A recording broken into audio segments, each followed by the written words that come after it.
Bali, 22 days na sa mga kanyang mga babies. So, based sa guide, dapat ang ako nga mga babies nasa 1 kilo na. So, try natin kung ano gin man ang kilo kang ako nga mga babies. Kung kadapot gin man sa nasa 1 kilo. Okay, let's do it.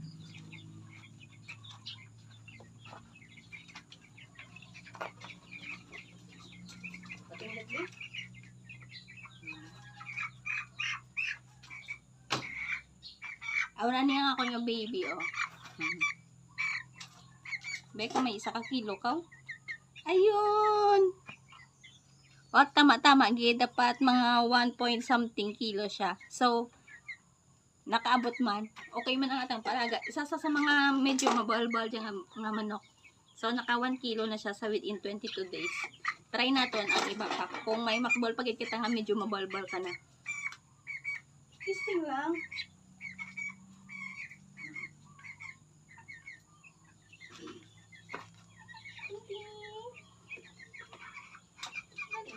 Kilo lang, kilo. Dali lang. So, this one, try natin.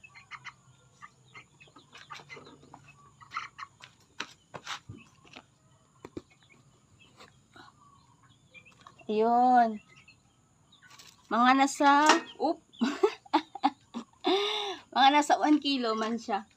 Mga para-parehas niya mga kadragkal. Oh. Testing lang.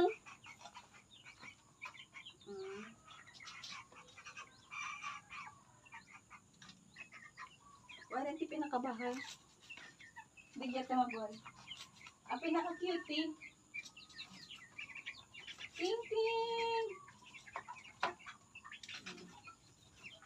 Ikaw din.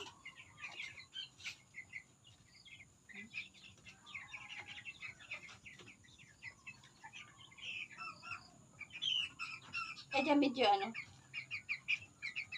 Siyempre, tanan hindi man ano. Isa sa mga pinakagamay. Ay! Ay, nahulog. Ting ting. Testing lang, ay. Wait lang. O, nasa 0.8 lang siya.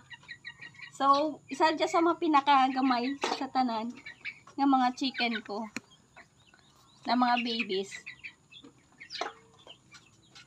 Mga nasa 1 kilo and 1.8 lang pala siya. 0.8. Makita pa kung pinakagamay.